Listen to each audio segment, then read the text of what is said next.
Right, so I hope you enjoyed the video of me going to the motorist. It was a good day. I enjoyed the company of some really good people, and that's what it's all about. It's not about the cars, it is about the people.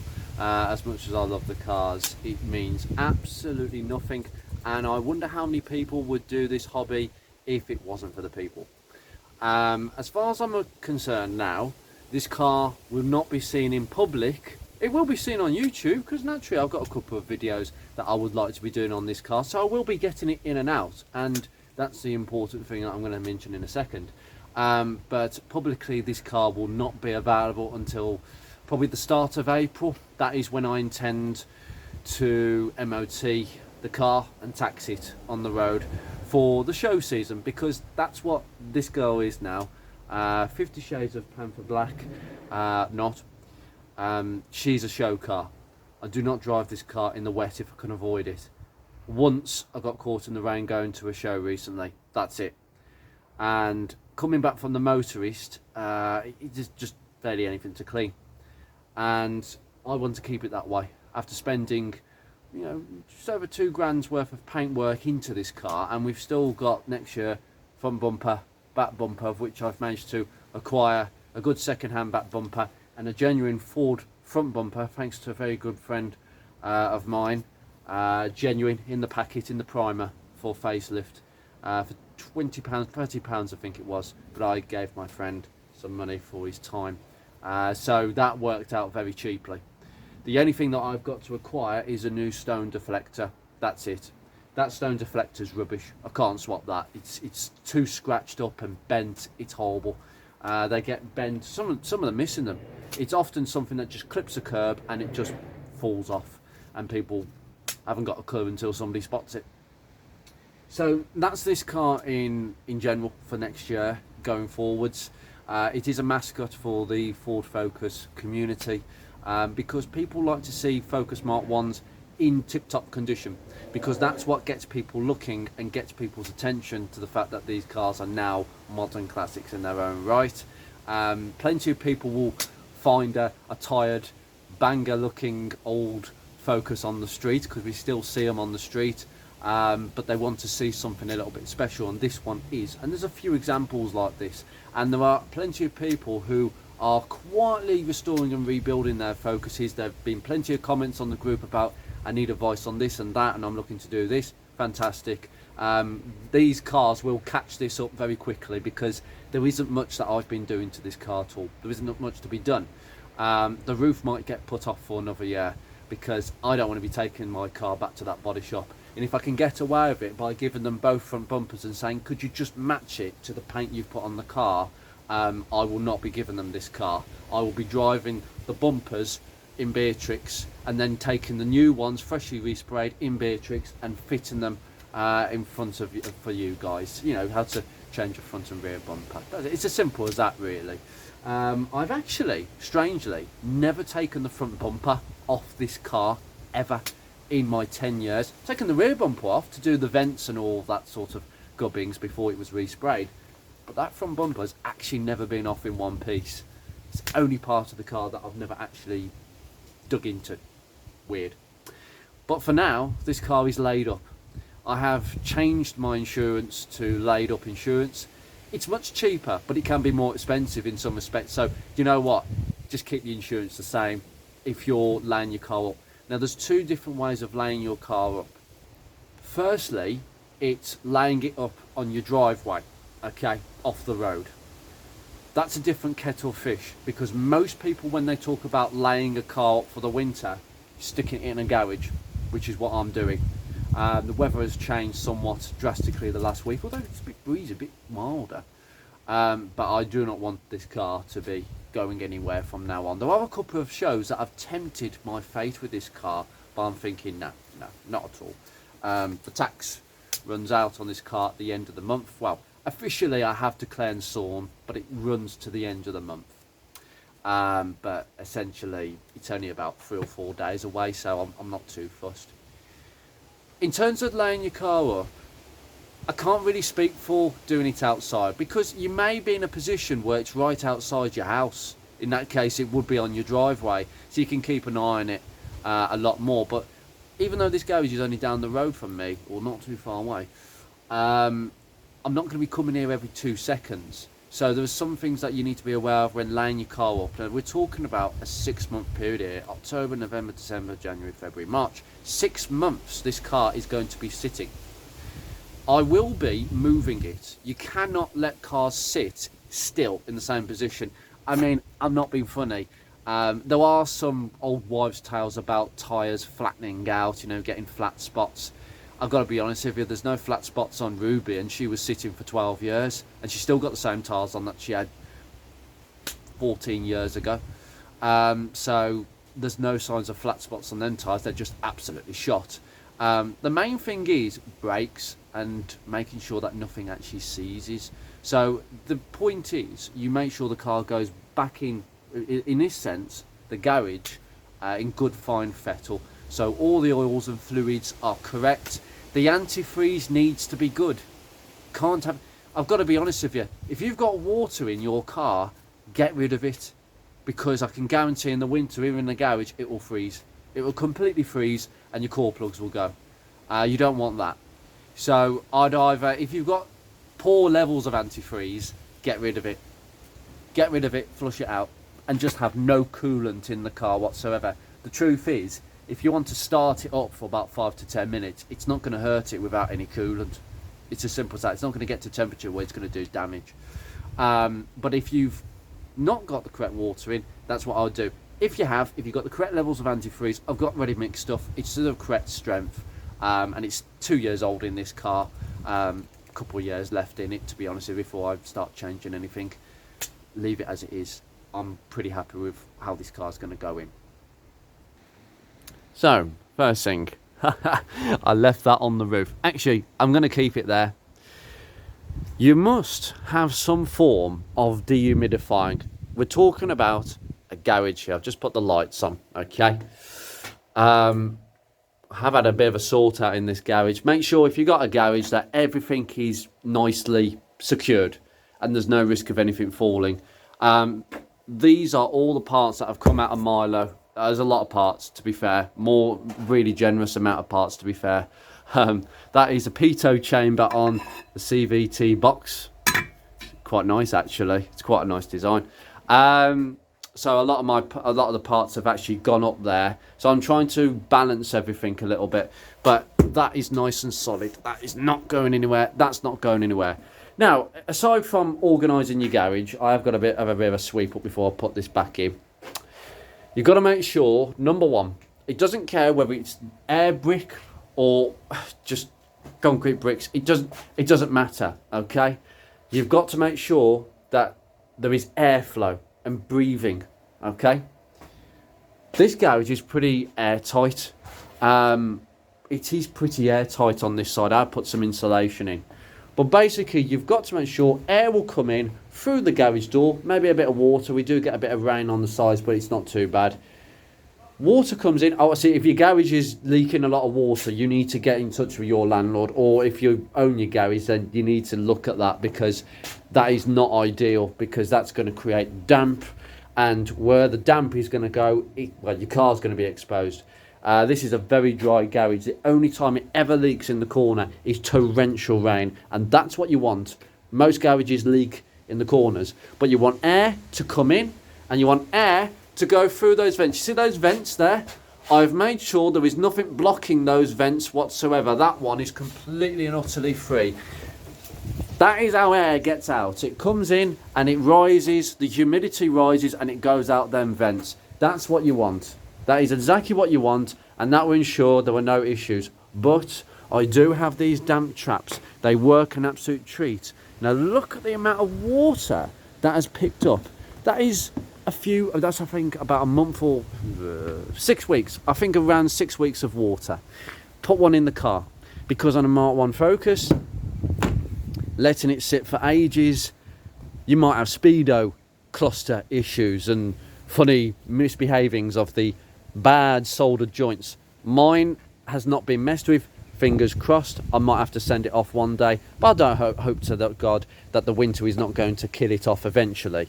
So I will put one of these in there. I'll be doing that before it goes back in. Okay, one in the car, one outside the car. It just makes sure that everything remains dry and free from as much moisture as possible. Okay. Next thing, tyres. I always pump the tyres up a little bit more than specification. 30 to 32 psi is what you want on a Focus Mark 1 regardless of tyre size. I have pumped all these tyres up deliberately to 35, just a little bit more. Basically, if this car is sitting, there is a chance that air can get out, air can leak. So I've had to come in because the wind's really bad today. Air can leak, and you don't want your tyres becoming quite flat in the same spot. That's when you can get tyre flat spots. Okay, I'm going to move these mats actually, just in case.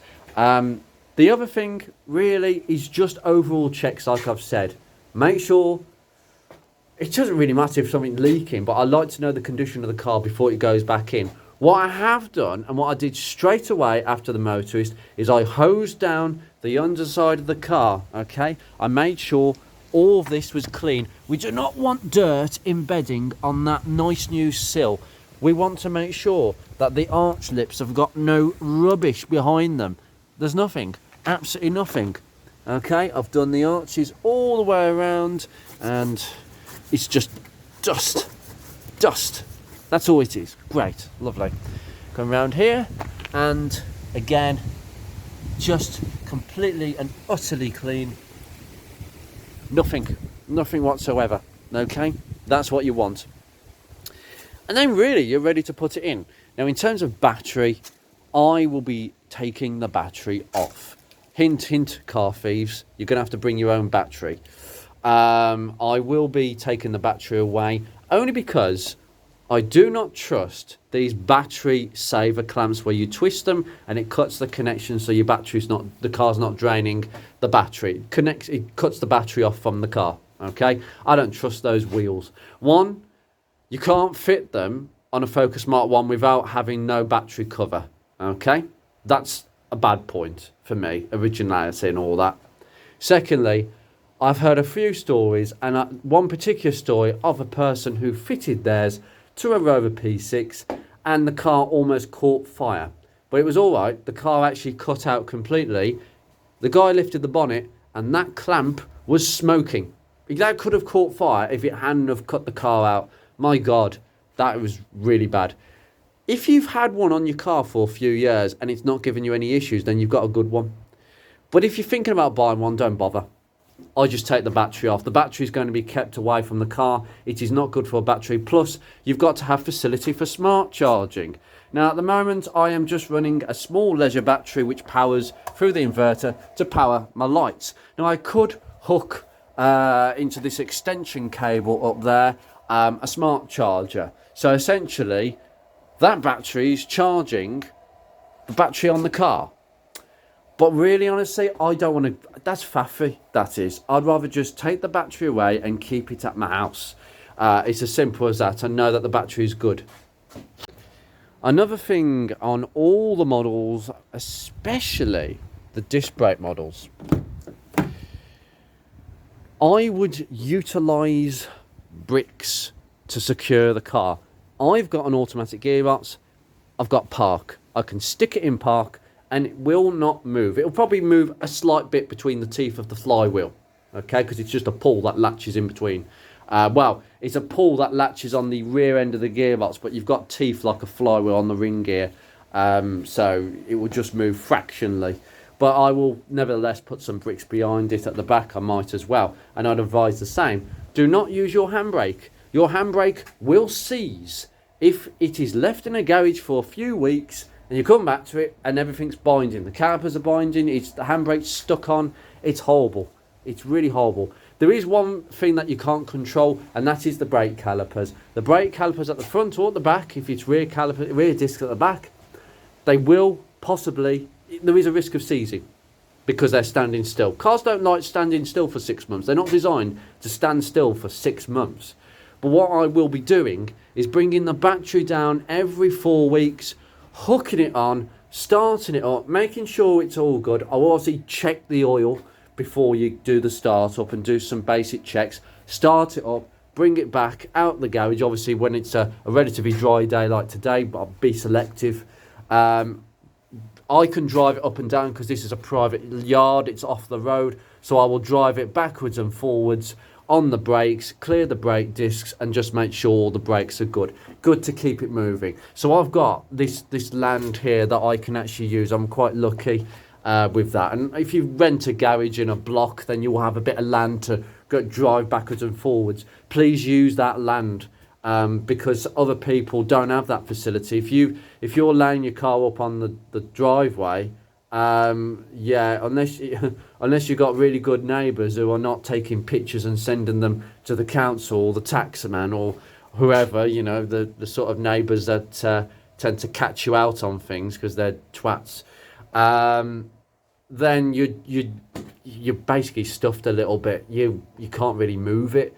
You can only move it forwards and backwards 6 inches. I mean, some people would say that's probably good enough. Maybe not. I'd want to move it a bit more than that, but still, each their own on that one. So please take your handbrake off. Do not leave it on, okay? Now, if you're storing the car in a garage, that's your garage, it's attached to your house, and you've got mains electricity, that opens your options up a bit in terms of dehumidifying. So you can heat your garage. Brilliant, do that, okay? Electricity costs, but just heat it so it's a reasonable temperature and not freezing.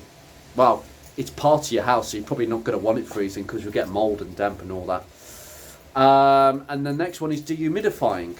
You can use a dehumidifier. I've got one in my flat. It works a treat, but be very careful with dehumidifiers. They can shrink stuff if you use them too much, especially if you've got leather seats in your Mark 1.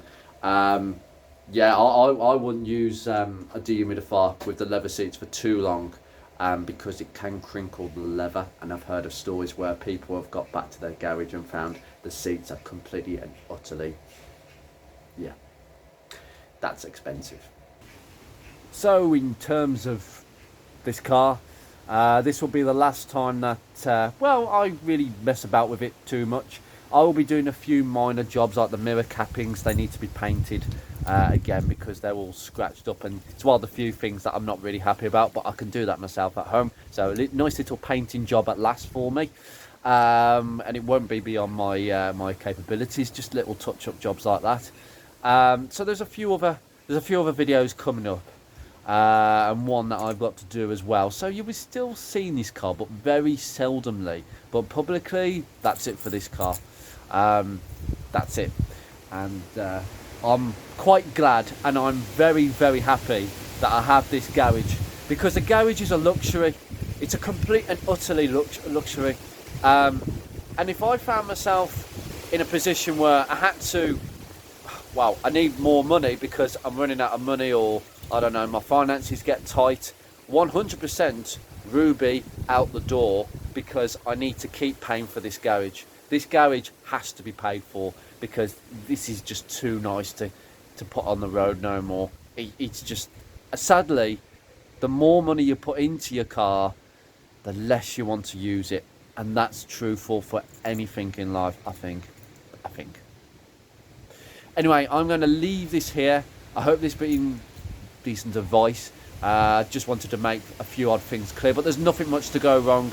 But just laying things up, just be aware of these few important factors. Anyway, You take care. I shall see you in another episode with one of my other cars.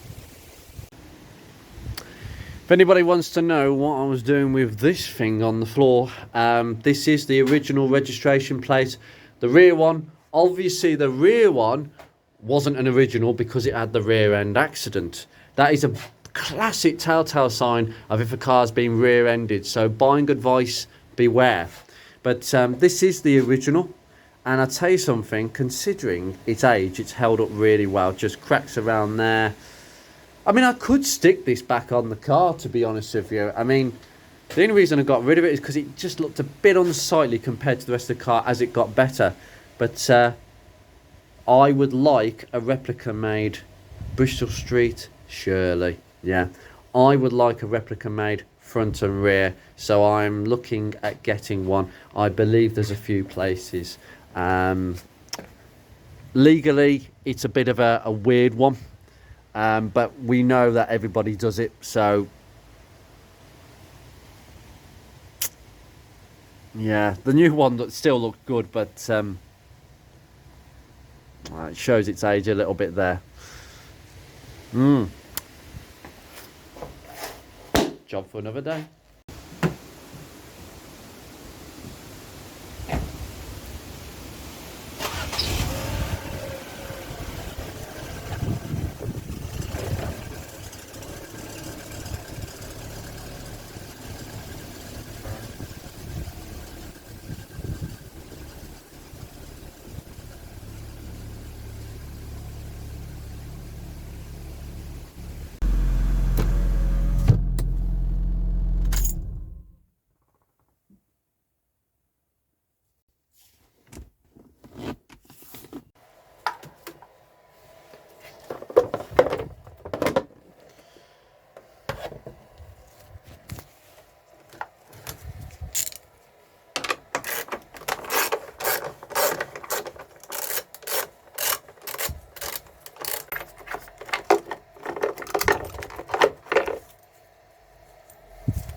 Don't forget to lock all the doors manually.